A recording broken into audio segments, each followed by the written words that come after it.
अध्यक्ष महोदय, यांनी माननीय मंत्री महोदयांनी दिलेल्या उत्तरावर आम्ही समाधानी आहे. ऐकून घ्या त्यांचं ऐका. अध्यक्ष महोदय, माझा विषय याच अनुषंगाने आहे की अवैध दारूच्या विषयामध्ये मी अध्यक्ष महोदय मागच्या सरकारमध्ये एक लक्षवेधी मांडली होती, आत्ताच्या काळामध्ये एक लक्षवेधी मांडली, 2 लक्षवेधी झाल्या.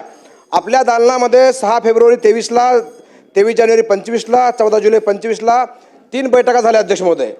आणि इतिवृत्त माझ्याकडे आहे, इतिवृत्त तुम्हाला पाठवून देतो. या इतिवृत्त अजूनही कारवाई नाही अध्यक्ष महोदय. हे खरं तर अत्यंत चिंतेचा विषय आहे. ग्रामीण भागातल्या प्रत्येक आमदाराचा हा विषय, माझा एकट्याचा नाही आहे, हा विषय सामाजिक आहे. हा विषय अध्यक्ष महोदय ग्रामीण भागातल्या आमदारांना विचार, त्यांना रोज काय त्रास होतोय, कुठे गेलं तर आमच्या महिला भगिनी आमच्या दारूबद्दल विचारतात. अध्यक्ष महोदय, आपण लाडक्या बहिणी म्हणतो, लाडक्या बहिणीचं दुःख जे काय असेल तर अवैध दारूवर आळा घालण्याचं दुःख आहे.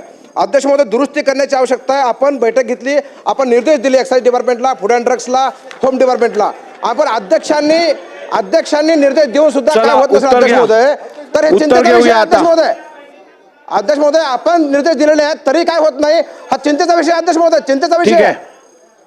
महोदय, पुन्हा सदस्यांना सांगतो, प्रत्येक गोष्टीत लाडकी बहीण आणू नका, लाडक्या बहिणीच्या विरोधात जाऊ नका, घरी बसावं लागेल.